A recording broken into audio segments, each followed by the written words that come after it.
You ready to start? Yeah.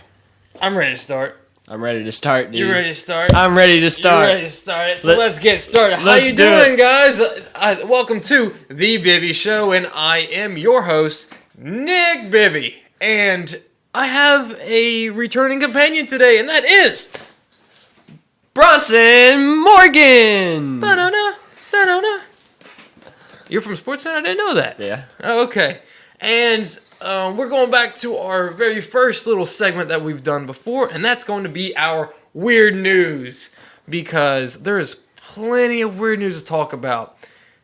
And I really want to get started with, have you heard, this is kind of recent, it's kind of went all over Facebook and everything like that, Okay. that the bathroom hand dryers are actually spitting out feces out your hands. Okay, I have heard that. Yeah. Now, how long ago has it been since you heard that? Yeah, I actually heard So, that. so you're well ahead Yeah. of the scientists at the University of Connecticut, because they found that hand dryers in men's and women's restrooms blow bacteria into your hands, including fecal matter. Now, before I read this, I thought, okay, maybe the bathroom's being flushed. You know, public bathrooms, they don't have the lids. Yeah. So, and they say when you flush and if you don't have the lid down, it's spraying up bacteria. Yeah. So if you have a toothbrush out in the open, lid's not down, you have risk of getting feces on your toothbrush.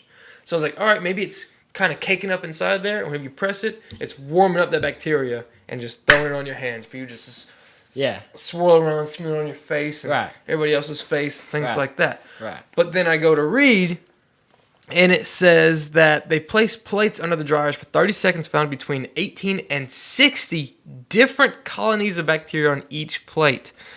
They noted the head dryers did not have the high efficiency particulate air, or HEPA, filters that come in most Dyson models. So those new ones that you can kind of put your hands in and slide your hands out, those actually may be okay.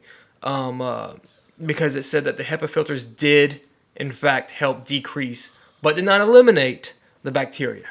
But yeah, so you may be thinking you're saving trees, but you're killing yourself. Okay. So just use paper towels. Right. That's what I always do. So. That's what you do. Yeah. What do you do to avoid bacteria? I wash my hands. How do you dry your hands? I just said I use paper towels, BB. Oh, man, I can't listen, man. I'm deaf. I just said that. Let me adjust my glasses so I can hear better. Like 2 seconds ago. So just use paper towels. Right. That's what I always do. So. I thought you were lying. No, I went to the bathroom, I think it was yesterday. And he goes, oh, yeah, the bathroom's in the back right here. I said, okay, thank you. Yeah. Yeah. It's in the storage room. Nice. She has the middle room where you can't even see. So luckily I had lights. I wasn't wearing this hat, but I probably should. Isn't this pretty neat? I mean. Yeah, you're jealous. Not really. Have you ever seen my headlight? I don't want to see your headlight, bro. Okay, my man. Hold up. What? All right. Yeah, fair enough. That's not me. All right. So, did you have a froggy situation earlier today in Louisiana? Yes, I did. So there's this Louisiana woman. Oh yeah. She created a frog bikini, and it's apparently riveting. Oh God. How does it say how she made it? Please tell me how she made it. It says, one day Fabiana LaFleur decided to use all parts of the frogs she hunted and create a frog bikini. It's going to keep it in Louisiana news, and I know you've had to have heard about this. This is all over Facebook. I've seen Louisiana roofer that took back his roof. You hear about this? No. Okay, so this is West Monroe guy. I'm sorry. So a Louisiana roofer faces misdemeanor charges after repossessing a roof because he hasn't been paid. 66-year-old guy, Andrew Jackson Higdon III of West Monroe.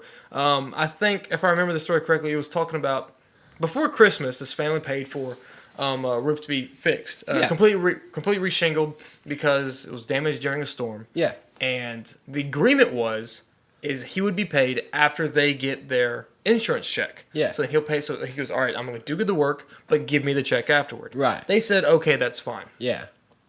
Well, then he's come back to shortly after Christmas. Where's my money at? Right. Well, it's not in yet. Where's my money at? Okay, well, we don't have it, but we can go and pay you in installments. Yeah. Until then, we saved up some money. We'll pay you in installments. No, you're going to pay him back, or I'm taking my roof back. And that's exactly what he did, because a few days later, I say a few days back, actually a few months later, okay, here it is. She came home on December 22nd, 2016, and the roof and the roofing paper were gone. She couldn't get somebody to cover the roof with tarps before it rained, and her ceiling and furniture were damaged. Did he get in trouble or anything? Misdemeanor charges. Misdemeanor charges for this. Now, I understand him taking his roof back, but go through the proper process, dude. Right. I think he deserves more than just a simple charge of criminal damage to property and trespassing. Yeah. 2 misdemeanors. Damage her furniture and her house. But you think about it too. But he made the agreement when the insurance check come in. Now, if it in fact they did get the insurance check, yeah, all right. Right. You asked this point. Well, how do you know that they hadn't? I'm sure there's going to be some kind of investigation into Well, this. yeah. Because I know they're probably going to, if they better, trying to sue him. Yeah. Suing this roofing guy. But yeah, that's... a $4,500 bond. That's nothing to bond out. Yeah. So, I don't think he's doing it anymore. That's wild. He's a savage, man. Total wild, man. Dude, everybody's a savage to you. Am I savage? No. One of these days, man. One of these days. Not even close, bro. You know who is savage, though? Who? These kids from Illinois. Oh, geez. Who skipped school to go to the Cubs home opener game. Okay. And they held a sign. Let me see the sign real quick. It says, skipping school. Shh. Don't tell principal Versluts. I'm guessing his name. Verslu. Oh, Versluis. I thought the I was a T, so it looked like Versluts.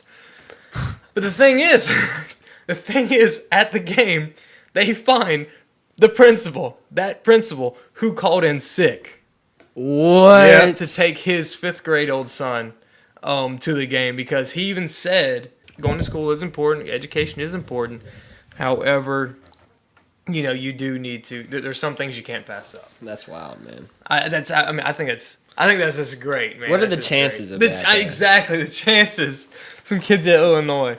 I think we need more principals like that, where they understand. Hey, school's important, but we understand if you're going to miss like a day or two. Right. Right. So, well, speaking of missing things, there are these. Testicles. Yeah. There are these cops that were fired. Oh no. After blaming missing half-ton of marijuana on stoner mice.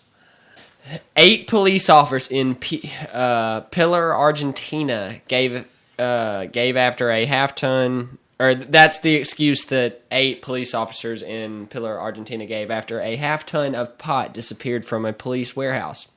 1,000 pounds, dude. Yeah. About 13,000 pounds of bud were supposed to be in storage, but a recent police inspection revealed 1,000 pounds were missing. What do you think those mice are doing right now? Are charges being pressed against them? Hold on just a second. Because you remember those donkeys, charges were filed against those donkeys. So why not charge against the mice? Right. They were dismissed from their jobs and... the mice? Yeah. Okay. No, the police officers. But experts said that the rodents wouldn't confuse marijuana with food, so that's out the window. What if these mice, like you said, stoner mice, they're like, yeah, we know what we're doing. We know the difference, but we're going to get high anyway. And even if they did, they would have died, and they would have found the mice bodies. Oh, man. So, yeah. Good luck with that one, guys. Well... as much as they're being dismissed, we are going to be dismissed as well. This is the end of today's episode number 17, I think we're on now. Jeez. I know, man. How many have I done? Because I know I haven't done 17. No, this is number 4, I think. 4 or 5. Okay. Anyway, so I am Nick Bibbee. And I'm Bronson. Oh, you are. Yes, I am. You're getting better and better every day. I know.